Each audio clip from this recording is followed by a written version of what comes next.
No one talks about how isolating change actually is. There's a strange kind of loneliness that exists even in crowded rooms. Being seen but not understood, having support yet still feeling empty. And I always wonder, does anyone experience life in the way I do?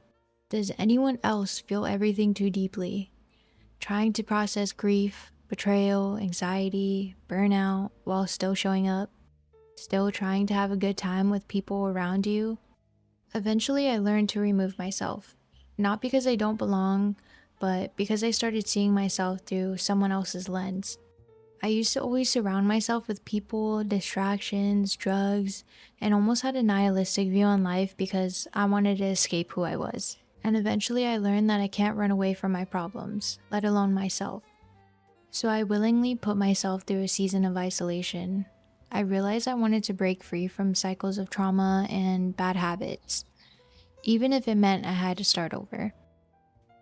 It would have been easy to stay where I was, comfortable even, and a part of me did stay for longer than I probably should have. But eventually I got tired of feeling the same way, so I chose to change. I got tired of feeling sorry for myself. The cards I was dealt were out of my control, but what I did with them was not. I chose to hold myself accountable and to a higher standard because if I want better for myself, then I have to be willing to be uncomfortable. They say growth does not come from comfort zones, and being willing to accept the unknown was the only way through. As someone who loves to plan their life, I've had to accept that I don't have all the answers right now. And maybe that's the point.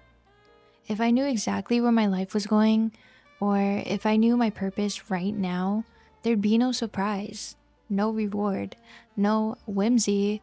It'd actually be so boring to have all the answers right now.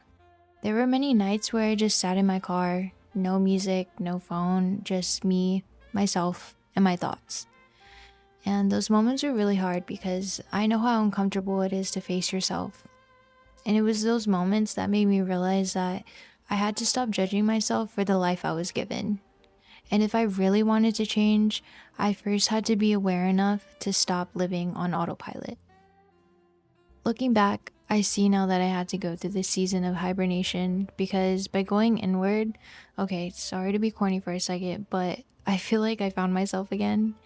And in solitude, I learned to choose happiness for myself and not rely on anyone else.